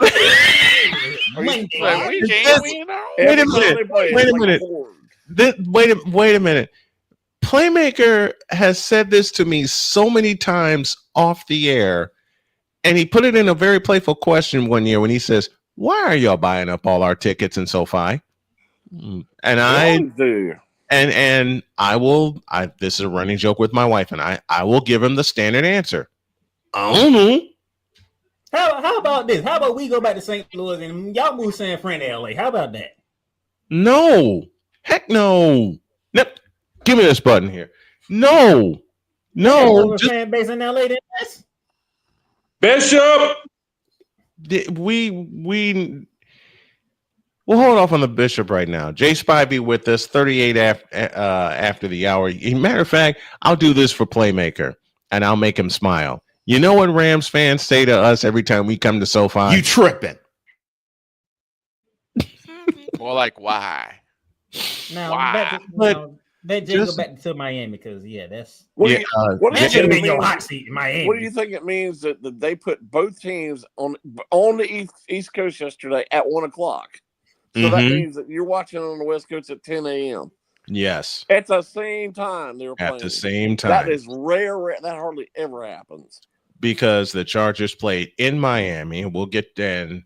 I will do Playmaker a favor because we all are going to put Miami on the hot seat right now.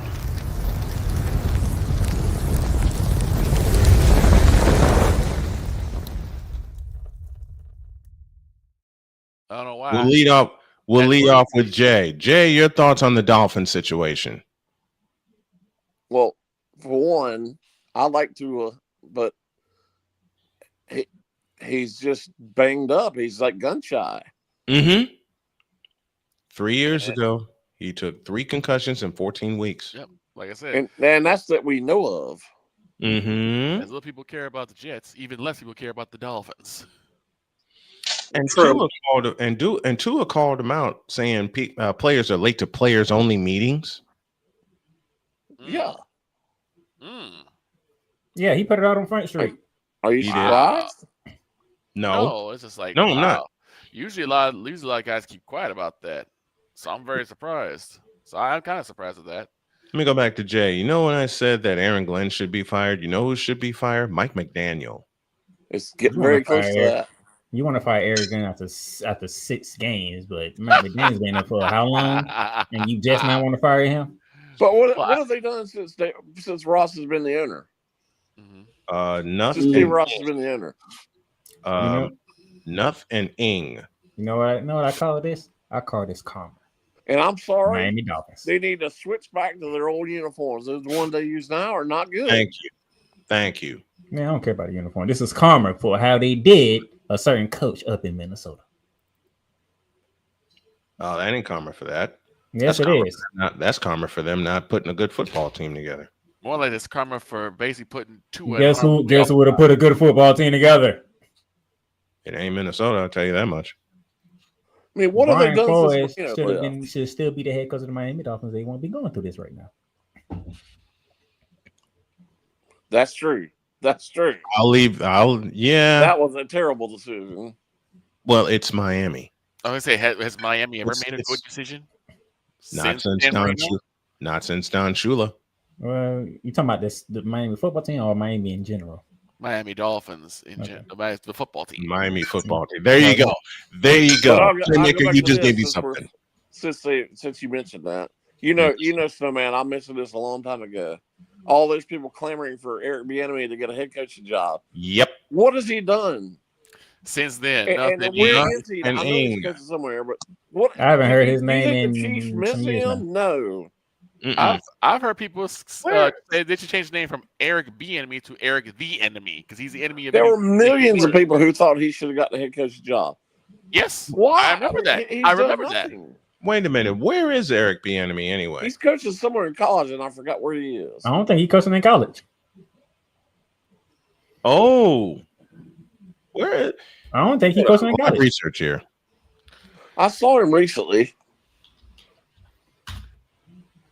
Live research here. Eric, as Chris Berman says, Eric's sleeping with the enemy. That's the nickname Berman came up with. Right, he did. For it. For God's sake. But there were so, going back to last night, I mean, do you think Mahomes and Andy Reid miss Eric Bieniemy? No. They have not a chance. Matt Nagy is their offensive coordinator. Matt In Nagy. name only. In name only. Exactly, because Andy Reid is the real offensive coordinator. Yep. I've been saying that all along. Yeah, he ain't coaching. He's running back coach for the Bears. I'm hearing. He's the running back coach. I mean, running back coach. Okay, that's Damon. He had Bears fans, so he wouldn't know. All these people who thought he should have got the head coach's job. Yeah, you know what happened? His incompetence. He took his stupid behind to the freaking Rose Bowl. That's what he did. Mm-hmm. You shouldn't even went to college. Should took the year off. But no, you want to go down to UCLA. And then when James Franklin. Like James Franklin. Thank you, Jay. Like James Franklin. Who won nothing. Nothing. And he's walking away with $49 million. Mm-hmm. Kudos to him and kudos to Penn State. Say, you know what? We ran this for as long as it could. We need to go somewhere else. But Penn State and we're staying with Miami on this particular hot seat. What would it take, Jay, for the Dolphins to turn it around? I've asked this about many other teams. What would it take for the Dolphins to turn it around? Where do they need to start and blowing this up? I think they're almost. I know they're kind of middling, but they're almost to the point where they just need to start from scratch. I'm gonna say where the Cowboys start their ownership. Well, yeah, like I said earlier, Stephen Ross is a big part of the problem. Mm-hmm. Exactly. Oh yeah. I hate to be petty, but I need to get my petty shot in. Oh boy. Hey, Stephen Ross, how you like Justin Herbert now? They're just wasting Justin Herbert. Oh, that's great. No, Stephen Ross wanted Tua. They wanted Tua, but Justin Herbert, and Justin Herbert just went down there and came out with a dub. A walk-off dub at that. And here's the thing, though, is like, again, the Dolphins, for some reason, they just are adverse to putting anything around Tua that would help him not take heat, not take damage. They got some talent, but they got weapons. I'm not talking about. I'm talking about protections. They don't have. Jay, you've heard me say this so many times over. Gentlemen, you've heard me say this. What's the one thing the Dolphins are missing around Tua? O-line. A line. Well, that's something Stephen Ross didn't care about. He cared about star power. Exactly. Sound familiar? Yeah, and now Tyreek Hill is down with a busted up leg for the rest of the year. They were talking about trading him. Well, obviously he's not getting traded now. Mm-mm. Obviously not. Nope. No, they're actually looking at releasing him after the end of the year. There were all kind of rumors, 3 or 4 weeks ago. They were going to trade him to Kansas City. Well, obviously that's not going to change now. It's happened now. No, it's not. It's not. And all those people that said that Kansas City was dead, how'd that look after last night? Are those the same people that won't Bill Belichick out of North Carolina after 7 games? Listen, yes. I know there are people whining and complaining up here about they need to pull the plunger now. Mm-hmm. But just let it sit for a little while. Let it play out. Let it play out. Let him recruit his team. They do hear it like this. I'm so tired of hearing about it's a basketball school. It's not going to work. It's a diamond in the rough. Trust me. If they keep up and dedicate to football, they're going to win at some point, whether we have Belichick or not. They're going to win. Larry Fedora, hello. They have every resource in the world. Larry Fedora, hello. He did it. That was horrible. He was terrible. He who didn't even recruit the state. No, he didn't. He went all the way. He went out. I talked to many high school coaches. They all told me he never recruited our schools. Never even came by this visit to say hello. And you said a couple weeks ago, and I agree with you, there's a ton of talent in Carolina for high school football. It's a ton. It's probably one of the top 10 states in the country for football. Mm-hmm. People just don't know it because everybody looks at this as a basketball state, and it's not. It isn't. It's just I had not. I had a chance to cover some high school football for 1 year down in North Carolina, and the talent is crazy. I see it every week. This state is loaded with talent. Yeah, and a certain person down there won't acknowledge it either. We know who we're talking about. Only covers one school. Yeah, he covers one school, and he sends me all over the doggone state. Yeah. And defensive point, it's the entire team. He's two. It is the entire team with Miami. There's nothing there. Offense, defense, Damn. special teams, they all are trash. It's not even. The answer's not even close. The answer's not even close. I don't even know why you asked that question. Let's ask it to Jay. Who sucks more, the Dolphins or the Marlins? Ooh. I know Jay is not. I think that is not no tough probably- call. The Marlins is way worse than The Marlins have been a disaster for a while because as soon as they get good, they start selling all players. Yeah, they win 2 World Series, and then they blow up the team.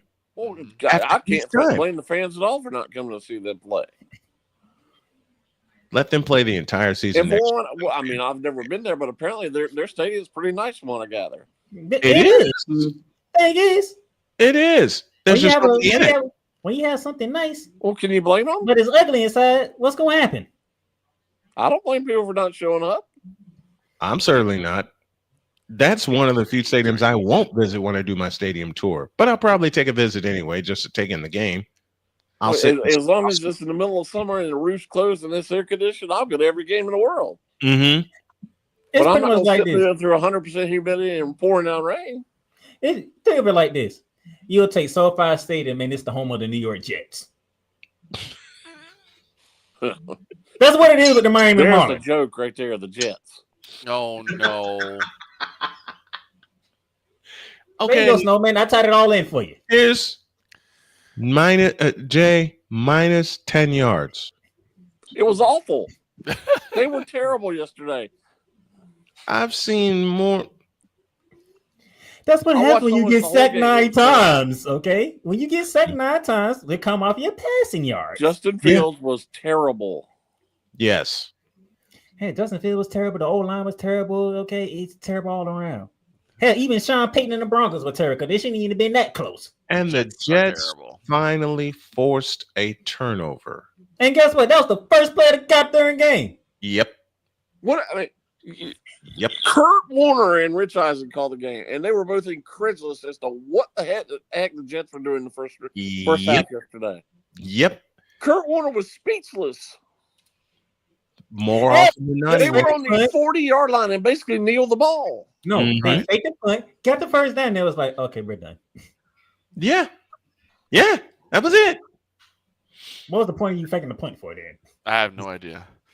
It irks me about that whole thing is that why is he not being called on the carpet? Being Aaron Glenn. Because he just got there. Because it's New York. And for some reason, Jets fans still believe in Aaron Glenn. He just got there. I heard this Thursday night in the Giants game. Mm-hmm. Even though the Giants won the other night, the Giants have the worst or the second worst record in the last 8 years, only surpassed by the Jets. Yep.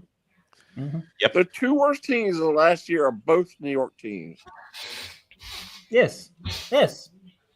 But guess what? They're more incompetent than the Browns, who have 8,000 quarterbacks. But yet have none. But then again, the Browns will Brown. So speaking of the Cleveland Browns, oh my goodness, they started their 42nd quarterback since 1999. Unbelievable. And you wonder why you can't win. Again, Browns will Brown. 42 quarterbacks have started a game for the Cleveland Browns, and some of the names of these quarterbacks. Spurgeon. And you traded your quarterback last week to a division rival. In your own state. Hey, look. By the way, since we talking about the Browns, Pittsburgh Steelers fans, if I was y'all, I would be worried because that was not an inspiring performance by the Steelers. Nope.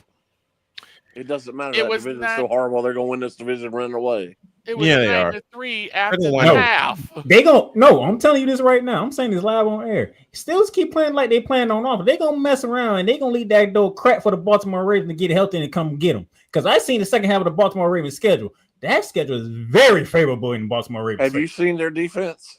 I seen their Yep. defense. I seen their defense. But I'm saying- There you go. So, but the Pittsburgh Steelers offense is not closing the door. That's my issue. Can we? I mean this jokingly, and I know it can't happen. I know it won't happen. But can we just throw that division away? No, you cannot. it's usually been over the last couple of years. It's been pretty good, but Not this so many year. injuries by the Bengals and Ravens. Mm-hmm. Well, the Browns. That's the only reason why Pittsburgh is out to this good start. But It doesn't. The Browns suck. Quarterback. Browns completely suck. But then Okay, their Cincinnati, they don't quarterback- have Joe Burrow. the Steelers quarterback is Aaron Rodgers. I don't understand why the Bengals just didn't go out and try to get like Kirk Cousins or even Russell Wilson, but they won't do it because they're the They Bengals. won't do it. They went and got Joe. You want to talk about a team that's in Shut up, Victor. You want to talk about a team that's incompetent? I submit to you, Jay Spivey, the Cincinnati Bengals. Very incompetent. The Bengals, which are starting to bungle things. I submit to you guys a team of incompetent in the Cincinnati Bengals. The Cincinnati Bengals are starting to become the Cleveland Browns of Cincinnati. Well, look who their owner is. He's incompetent too. See, Mike Brown's incompetent. Well, his name is Brown. There you WKRP go. is going to stop hosting their games His soon. dad's probably rolling over his grave because Paul Brown was not incompetent. No, he was not. Last name was Brown. It makes sense now. And they renamed Paul Brown Stadium, which they shouldn't have. So the Bengals was the end right there. So the Bengals brown, the Dolphins brown, and the Browns browned. I'm not going to say it. I want to say it, but I'm not going to. Just say it. We'll finish with this. I have 4 words. Besides, how about those Bucs? How about those Colts? Well, all those people that you almost blew it. We should have blown it. Honestly, all those people who buried Daniel Jones. How's that looking now? Right. I'm Maybe like, it's because he played for the Giants. I'm gonna say I looked at that guy and said, "Oh, Kyler Murray ain't playing. Oh Lord, Arizona's not going to pick up." You know what? All of a sudden, overlooked Jacoby Brissett. I said it during the I'm live. glad you mentioned that. I was thinking that yesterday. 3-year-old. We I overlooked Kyler Murray's probably a better player. However, for that team, Jacoby they might be Brissett. better with Jacoby. Jacoby Brissett's the better quarterback. Because Kyler runs all the time. He doesn't allow his receivers to breathe. I'm going to make a comparison that made Shane spit out his food. Kyler Murray equals Justin Fields. I was gonna say the same thing. I was gonna say the exact same thing. I got him. Are we interrupting his lunch? I was gonna say the exact same thing. Kyler Murray is a lot like Justin Fields. Let's end this show on a good note. Okay, I'm sick of it. I just did. No, end this on a good note. I just did. Injuries. Congratulations on the victory. God, Angel Reese. You said good note. I ain't done. I had to get that in Angel Reese. because you and Damien want to go back and forth between Caitlin Clark and Angel Reese. So I have nothing to say. But I'm out of this one. Congratulations to Angel Reese, but Asia Wilson is the GOAT. Yeah. No, she's not. No, she's the GOAT. No. She is I will not of all time. She's not. I will come to a compromise. Not of all time, she's not. I will come to a compromise. One thereof. But the GOAT in women's basketball? No. I ain't sitting on that mountain. You know who I think it is. Well, you better go look in the accolades. You know who I think it is. Accolades be damned. Because for me, the GOAT is Cheryl Miller. She's not for me. She's number 2 for me. Who's number 1 for you, Jay? Tarasi. In fairness to Snowman, there was no WNBA for Cheryl Miller. Tarasi. Heck no. Tarasi. I'll pick Maya Moore before I pick Tarasi. Tarasi's better than Maya Moore. No, she's not. Tarasi's better than Asia Wilson. And before this argument gets you better start this blasphemous. You will put respect on Asia Wilson's name. You gonna put respect on Maya Moore's name. I put respect on Maya Moore's name. Maya Moore's better than Asia Wilson. Doggone it. Maya Moore is definitely better than Diane tomorrow. You can. Maya Moore is better than Asia Wilson. No way. We'll leave it there. Jay, thanks for joining us. This is an argument that's going to rage forever. Thank you, Jay, for joining us. We appreciate you. We'll see you next Monday. All right.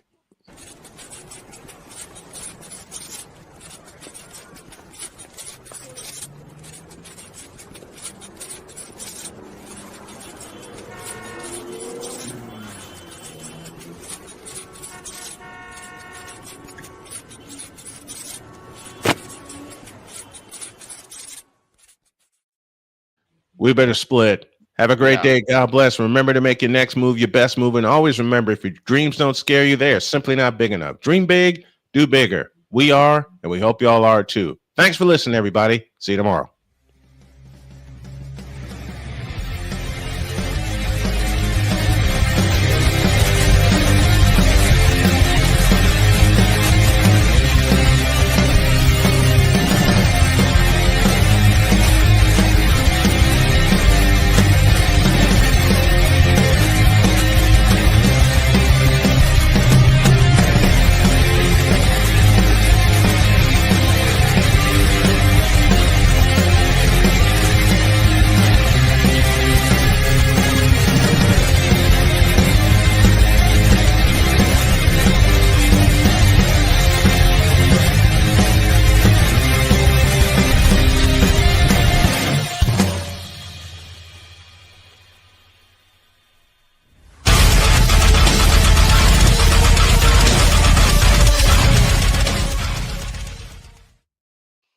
Kyler Murray equals Justin Fields equals Angel Reese equals Asia Wilson equals LeBron James. Solve that equation. See you tomorrow.